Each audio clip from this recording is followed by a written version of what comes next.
ago. And the more I've spoken about feminism, the more I have realized that fighting for women's rights has too often become synonymous with man-hating. If there is one thing I know for certain, it is that this has to stop. For the record, feminism, by definition, is the belief that men and women should have equal rights and opportunities. It is the theory of the political, economic, and social equality of the sexes. I started questioning gender-based assumptions. It seemed uncomplicated to me. But my recent research has shown me that feminism has become an unpopular word. Women are choosing not to identify as feminist. Apparently, I am among the ranks of women whose expressions are seen as too strong, too aggressive, isolating, and anti-men, unattractive even. Why has the word become such an uncomfortable one? There are certain little things that are set in mindsets which have been for thousands of years been told to us as women that we dictate our intention or everything that we want to achieve by the clothes that we wear or the way that we speak or how loudly we speak or what point we're trying to make. So what has worked is empowering these young girls and boys in schools, by telling them that a real man is not violent and a real woman is not tolerant of it. Because what happens is society tells boys that it's okay to be violent and then women just become tolerant. And when these girls are empowered, I've seen so many cerebral opportunity. We're not saying I want to be able to be 200 pounds like a man and beat the shit out of somebody else. We're not saying that. We're saying you get the ability to get the job, to be the CEO, and nobody questions when you're driven at 50 and have 3 children, how you're managing it all. Don't question me. That's what I'm saying. I can be a CEO and a mother. So when a girl slaps a guy, when he teases her, he deserves it. A positive message. I cannot deny that there is a big difference between the male and female levels in the K-pop industry. You know, for boys, it's definitely a lot more lax. I obviously know that there's obviously a lot of rules for them too.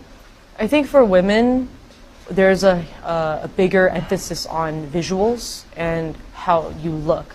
You know, is your hair the right length? Are your legs the right shape? Are you skinny enough? Or are you too skinny? And it's something that we can't really ever win because when I talk with a lot of my male celebrity friends, they're never really worried about their weight. Like a producer-director, for example, early on in my career, I must have been about 18 or 19, telling me that if I didn't agree to the ridiculous terms or painfully low salary in his movie, that he would just replace me. Because girls are replaceable in the entertainment business. That was a memorable one. Made me decide to make myself irreplaceable. You know, we as women, we as minorities, sort of, we underestimate ourselves, and that is, I'm pretty smart. I work pretty hard. I'm good at what I do. I have really good instincts. I have great ideas, and I can execute. And I say that out loud because we as women don't like pat ourselves on the back. We're always sort of deferring. How they hold you like a gun. I want young girls out there to know what's in your brain is really useful. Do not hide it. Don't dumb it down. Don't apologize for it. Just put it on the table and let people deal with it. I'm here to say that I am not sorry for being inconvenient. You were not put on this earth to make everybody else's life easier, so please be inconvenient. In one voice, the world declared, human rights are women's rights, and women's rights are human rights. Women are not even accepted as human beings. They are treated with injustice and inequality. Women are denied. I will not be lectured about sexism and misogyny by this man. I will not. And the government will not be lectured about sexism and misogyny by this man. Now looking at his watch because apparently a woman's spoken too long. So I think right now we have the chance to be heard, and that's why we're doing it. We're all doing it because we're asking to try and elicit change. How do we use this moment to elevate what is happening instead of continually victimize ourselves? It's our responsibility to make this world a better place. Yes, we play sports. Yes, we play soccer. Yes, we're female athletes, but we're so much more than that. The women's movement of this world has mellowed. Our issues and our conversation has become issues for men.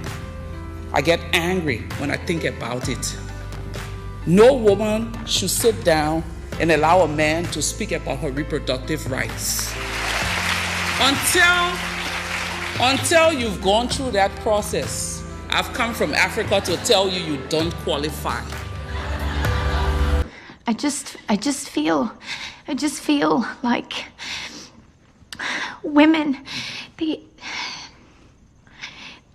have minds and they have souls as well as just hearts, and they've got ambition and they've got talent as well as just beauty. And I'm so sick of people saying that love is just all a woman is fit for. I'm so sick of it.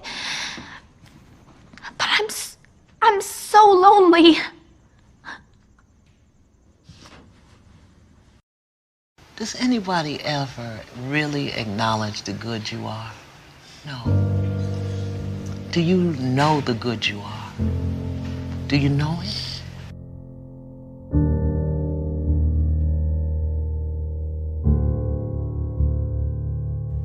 And I remember having a moment thinking, I'm now, for the rest of my life, going to be called a bad girl. I really don't belong here, and I don't even know how this happened to me. That I am in a place for bad girls. Because I didn't feel like I was a bad girl. What matters is now, this moment, and your willingness to see this moment for what it is, accept it, forgive the past, take responsibility, and move forward. This is your second chance. This is your opportunity to seize this moment and make something of your life.